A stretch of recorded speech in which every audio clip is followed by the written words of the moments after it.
Je vais maintenant demander, s'il le veut bien, à Alban Le Bihan de nous parler de l'obésité morbide et la chirurgie. Et merci à vous surtout de m'avoir invité pour en parler. De prime abord, on peut se poser la question en fait du lien entre les différents sujets qui ont été abordés au préalable, et en fait on va voir que il y a en fait un lien direct, puisqu'en fait on est sur la notion de différence. Je vais vous parler d'un des axes de réflexion éthique par rapport à la chirurgie bariatrique et des problématiques contemporaines. Alors, un petit rappel. L'obésité, en fait, est définie par un ratio très simple entre le poids et la taille au carré. Quand ce rapport est supérieur à 30, on présente une obésité.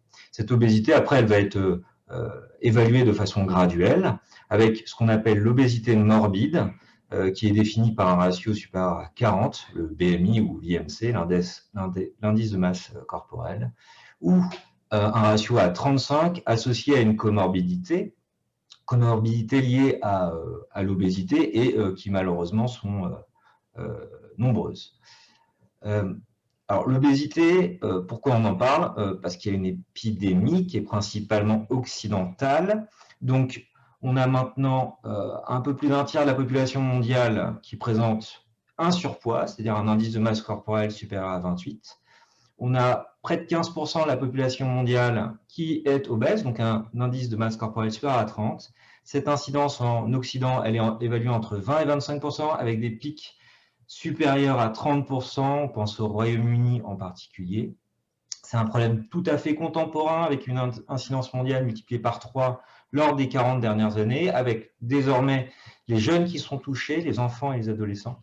Et ce qui nous intéresse particulièrement, nous, dans la réflexion éthique, c'est le lien entre l'obésité, la précarité et l'injustice sociale. Alors, ce qui intéresse les médecins, d'un point de vue purement formel, c'est le lien de l'obésité par rapport à des pathologies qui sont nombreuses. En fait, ces pathologies, l'obésité va atteindre à peu près tous les organes fonctionnels, l'appareil cardio-respiratoire, cardiovasculaire, respiratoire, articulaire, le diabète, les problèmes de métabolisme, la cancérologie avec une dépendance aux hormones. Et tout ça induit globalement une diminution de l'espérance de vie, donc un problème majeur pour les médecins. Mais parallèlement, on voit qu'en fait, il existe un problème lié à la psychologie et à un problème sociologique qui est relatif à l'obésité et dont on parle assez peu. En fait, le patient obèse, l'individu obèse, va subir une stigmatisation dans la société. Cette stigmatisation, elle va toucher à peu près tous les champs de ces interactions au travail, avec une difficulté à trouver un emploi, mais aussi à la promotion, dans la relation, dans l'aspect interpersonnel, que ce soit dans l'aspect amical, dans l'aspect relationnel plus intime. Au travers des médias, on sait que l'individu obèse est vu comme quelqu'un qui n'est pas très actif, qui mange beaucoup. Et puis, dans le système de santé où les individus, les patients obèses disent qu'ils sont dénigrés par les médecins, en tout cas, ils se sentent dénigrés. Ces préjudices, cette stigmatisation, en fait, elle s'ancre dans l'enfance. Donc, l'enfant obèse va subir ces préjudices, avec toutes les difficultés qu'on peut imaginer à sa propre construction dans ce climat. Et ces préjudices sont majorés chez la femme avec la pression, la quête de maigreur, les magazines, tout ce que je pense je n'ai pas besoin de développer. Ça ramène quand même à la problématique automatiquement de l'image. On se retrouve en fait avec des individus qui, au-delà même de la pathologie physique usuelle, le diabète, l'hypertension, se retrouvent avec un vrai problème d'image qui leur est ramené en permanence. Alors, la médecine a proposé un traitement pour les gens qui avaient une obésité morbide.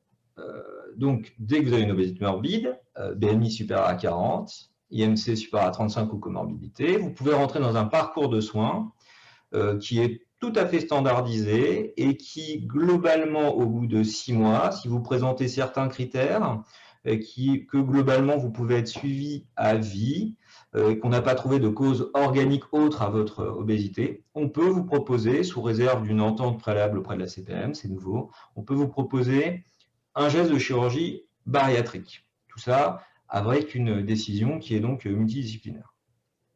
Cette chirurgie bariatrique, en résumé, plus qu'une synthèse, il y a 2 gestes actuellement qui sont reconnus, qui ont peu de complications, mais les complications peuvent être très graves, avec 20 à 50% d'échecs, c'est-à-dire de pas assez de perte de poids ou alors une reprise de poids rapidement, ce qui amène à 20% des patients qui ont besoin d'être réopérés pour perdre du poids. Et surtout, cette chirurgie, elle va induire des complications au long cours et des carences, forcément, puisque il y a un phénomène de malabsorption qui est induit et qui impose un suivi à vie des patients, ce qui est donc un critère pour avoir une chirurgie. En fait, cette chirurgie bariatrique, elle va viser quoi? Eh bien, elle va viser l'espérance de vie, c'est tout à fait démontré. Elle va viser le contrôle des comorbidités, on pense au bypass qui va permettre parfois de faire disparaître le diabète, et la perte de poids. C'est souvent une méthode d'évaluation de cette chirurgie bariatrique pour savoir si elle était bonne ou pas. Avec derrière la perte de poids, eh bien, on sait qu'il y a automatiquement le retour à une image corporelle plutôt plus normale, en tout cas par rapport aux critères de la société. Et puis à côté de ça, se pose bien sûr la question de l'amélioration de la qualité de vie à court et à long terme. Mais ça, ce sont les critères sur lesquels les chirurgiens bariatriques se basent pour proposer un geste de chirurgie bariatrique lors des RCP. Alors la question de la qualité de vie, elle reste plus difficile à cerner. Les résultats des études montrent que la qualité de vie du patient qui a été opéré de chirurgie bariatrique, elle n'est pas forcément améliorée. Du moins, la littérature montre des résultats qui partent un peu dans tous les sens. Et par rapport aux préjudices subis, on sait que ces préjudices restent globalement les mêmes.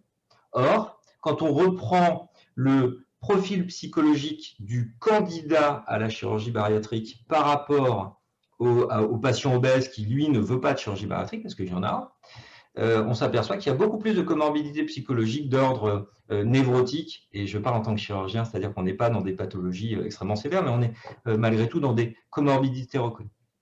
À côté de ça, il y a la problématique de l'image de soi. On sait que le patient obèse qui est opéré et qui retrouve un poids normal va avoir une amélioration de l'image, de son image, de sa propre image, mais qu'il n'y a jamais de retour à la normale, c'est-à-dire que cette image de soi reste inférieure à celle de la population générale.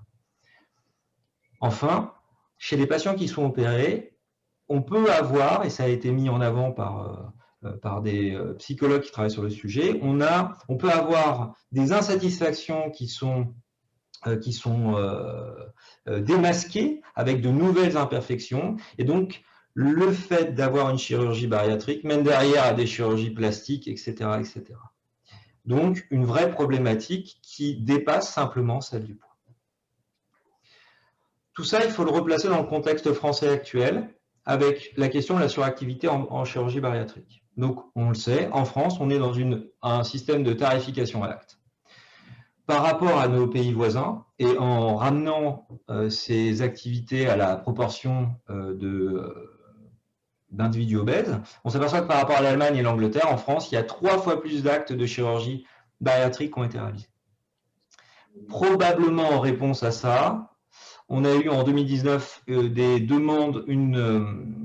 demande d'entente préalable qui a été intégrée pour les gestes de chirurgie bariatrique, ce qui offre un volet, un contrôle par la CPAM, sur une activité qui est pratiquée dans 80% des cas dans le privé. Et il y a une intervention que je qualifierais de plus simple techniquement que le bypass, qui s'appelle le mini-bypass, qui est déremboursé et qui est considéré comme un geste de chirurgie expérimentale actuellement. Donc, vous voyez que la situation, elle est relativement complexe. Alors, du coup, quand on regarde les résultats et les attentes, on s'aperçoit qu'en fait, il y a une forme de dichotomie entre ce que les médecins attendent et ce que les patients attendent. D'un côté, vous avez le médecin qui va se baser surtout sur la perte de poids, alors qu'en fait, le patient, lui, ce qu'il espère, c'est une amélioration de son image corporelle.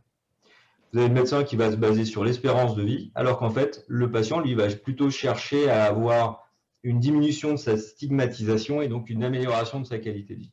Et quand médecin va s'acharner à améliorer le diabète, l'hypertension, le syndrome d'apnée du sommeil, donc les comorbidités physiques. Le patient, lui, va être plutôt centré sur ses comorbidités psychologiques avec cette opposition entre la longue vie et la bonne vie. Et donc, il y a probablement des attentes qui sont totalement différentes entre le corps médical et les patients. Alors, quand on prend ces données, on peut s'interroger au travers de deux prismes sur l'intérêt ou plutôt la justification de la chirurgie bariatrique. C'est celui d'abord de la santé publique et ensuite la comparaison à la chirurgie esthétique puisqu'on parle d'image de soi. Pour ce qui est de la chirurgie bariatrique comme un acte de santé publique, alors on a vu que la chirurgie bariatrique améliore l'espérance de vie, elle améliore le contrôle des comorbidités, elle améliore la perte de poids. De ce côté-là, il n'y a pas de souci. La littérature est maintenant extrêmement fournie sur des séries qui sont considérables. Donc on sait que de ce côté-là, la chirurgie bariatrique apporte un bénéfice. Si l'objectif des programmes de chirurgie bariatrique est l'amélioration de la qualité de vie, par contre, des patients, on l'a vu aussi. De ce côté-là, les résultats sont beaucoup plus mitigés. Et donc on peut là, d'emblée, s'interroger sur la pertinence de tels programmes, puisque je rappelle qu'il y a plus de 40 000 actes réalisés par an en France en chirurgie bariatrique. A contrario, et par rapport à l'amélioration de l'espérance de vie, si l'objectif ce sont les dépenses de santé, les comparaisons entre le suivi des comorbidités et le surcoût des comorbidités de l'obésité au long cours par rapport à la chirurgie et à son suivi, et au traitement des carences et des complications, on s'aperçoit qu'il n'y a aucune différence significative. C'est-à-dire que les programmes de chirurgie bariatrique n'ont pas d'intérêt pour la collectivité d'un point de vue économique. Donc ça, c'est par rapport à la question de la santé publique. Par rapport à la comparaison qu'on pourrait faire entre la chirurgie bariatrique et la chirurgie esthétique, c'est-à-dire que est-ce que la chirurgie bariatrique peut être considérée comme un acte de chirurgie esthétique? On se retrouve dans une situation qui est embarrassante. D'un côté, oui, nous sommes face à un geste qui va modifier l'image corporelle et il est plus que probable que la plupart des patients rentrent dans ces programmes par rapport à cette attente. Et la demande d'entente préalable intégrée en 2019 par la CPAM, c'est un modèle qu'on connaît parfaitement en chirurgie esthétique, puisqu'en fait, elle permet d'obtenir le remboursement quand la pathologie le justifie de l'acte. Ce qui veut dire aussi qu'on a une forme de déremboursement et que les patients qui voudraient avoir un geste de chirurgie bariatrique pourraient éventuellement l'avoir moyennant finance et en l'absence de remboursement. Mais à contrario, on voit que la justification qui est faite, la justification avancée par les réunions de concertation pluridisciplinaire, en fait, c'est un modèle de cancérologie et de transplantation hépatique. Donc, on n'est pas du tout dans le même ordre de pathologie. Avec derrière une argumentation qui est totalement centrée sur celle de l'espérance de vie, de l'amélioration des comorbidités, et qui n'est pas du tout, donc l'argumentaire, en fait, n'est pas du tout basé sur celui de l'image corporelle. Donc, en fait, on a cette opposition entre un geste qui a de fortes affinités avec la chirurgie esthétique, mais qui finalement reprend les règles de la chirurgie plutôt cancérologique. En fait, la problématique derrière qui apparaît, c'est qu'en fait, la chirurgie bariatrique, en touchant à l'image de l'individu, va opposer les résultats physiques que voit le médecin, c'est-à-dire sur la santé physique pure, à celle de l'individu social, avec bien sûr le patient qui est au centre de cette problématique.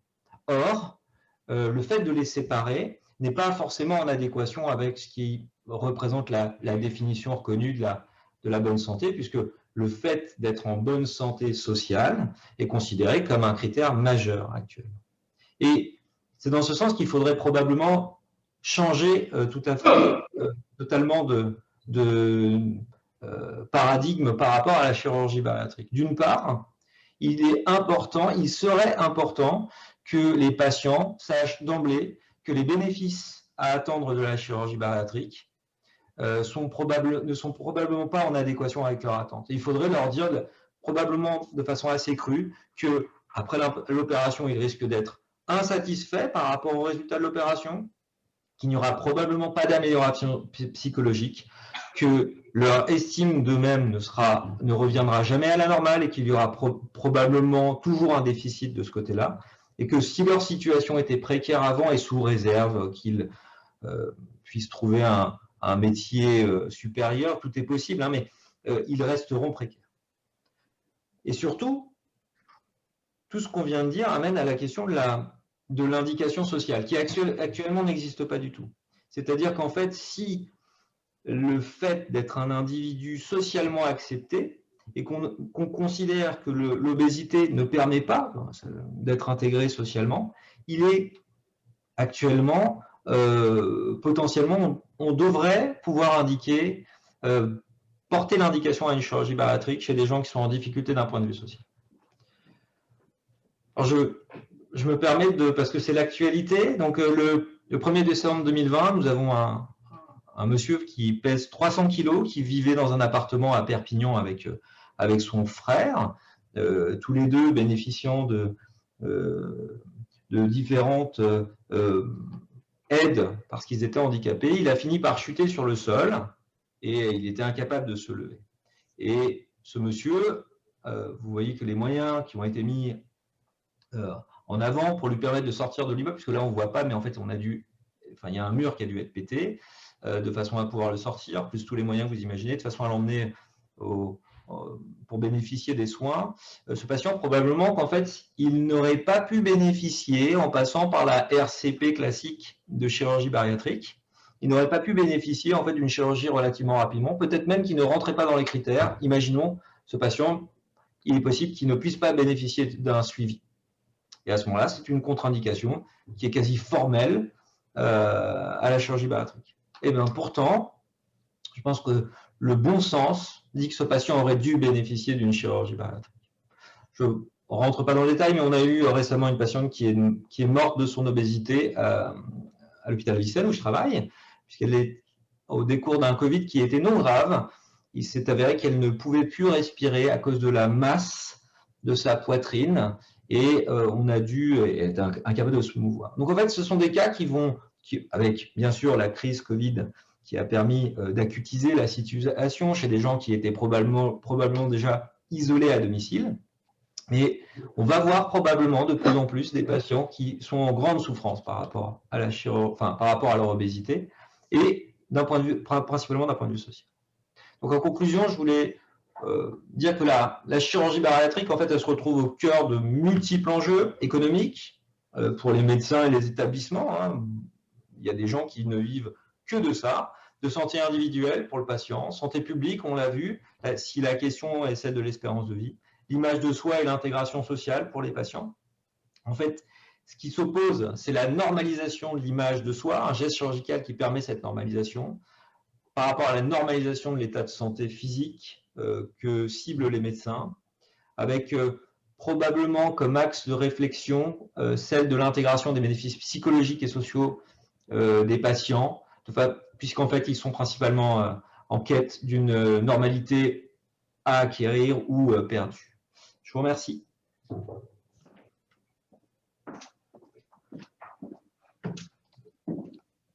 Merci beaucoup, Alban. En fait, je retiendrai, si tu veux bien, particulièrement de ton discours, une des questions qui nous est posée là par un des auditeurs. Il nous dit mais comment le milieu médical est-il amené à définir d'un mot, en quelque sorte, ce que serait l'étrangeté? En fait, c'est ce que nous sommes en train de faire en déconstruisant le problème à partir de 3 expériences. Et dans la tienne, moi, ce que je retiendrai, c'est l'incommunicabilité qu'il peut y avoir entre le médecin et d'une part ses finalités et d'autre part les espérances du patient, et en voyant qu'il n'y a pas obligatoirement de rapport strict, qu'il y a simplement une possibilité de partager en quelque sorte un souci qui est celui d'une image par rapport à une société qui stigmatiserait beaucoup plus, mais aussi par rapport à un État qui entraîne une dégradation et donc une diminution de l'espérance de vie. Et c'est là où je me rappelle dans les sciences humaines et sociales, il est habituel de bien montrer comment le médecin, quand il parle, son langage est en définitive un code. Et comment on est dans une position de proposer des techniques, de proposer des inclusions dans des schémas thérapeutiques, dans des parcours, desquels les patients acceptent, mais avec peut-être des non-dits, et là on en arrive à quelque chose qui est le consentement. Est-ce que vraiment il aurait dit tous les résultats que tu as présentés, en particulier avec ces difficultés secondaires, ces complications secondaires, cette non-amélioration de la qualité de vie en définitive, ces différentes réinterventions, voir éventuellement comment il se trouve comme objet d'une nouvelle technologie qui est actuellement en train de se développer et qui a suscité en définitive un engouement de la part des chirurgiens, justement de tels traitements qui sont faits avec une très bonne, un très bon remboursement, en quelque sorte, une lettre clé particulièrement intéressante, et donc un éventuel profit, ce qui fait que c'est plus dans les cliniques privées que ceci se développerait. Cette incompréhension entre les uns et les autres et comment on devient plus objet que sujet, qu'en penses-tu? Je pense qu'il y a en effet cette problématique de l'incompréhension, mais j'irai un tout petit peu plus loin. C'est-à-dire qu'il existe autour de la chirurgie bariatrique des bénéfices non avoués pour le médecin et pour le patient.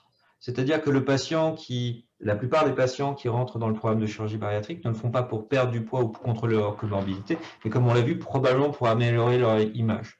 Et on avait étudié avec Fabien Mantilla, qui était il y a 2 ans, au sein du laboratoire de P5, qui était en M2, on a étudié les motivations des chirurgiens bariatriques à réaliser cette activité sur une étude merveilleusement menée par Fabien.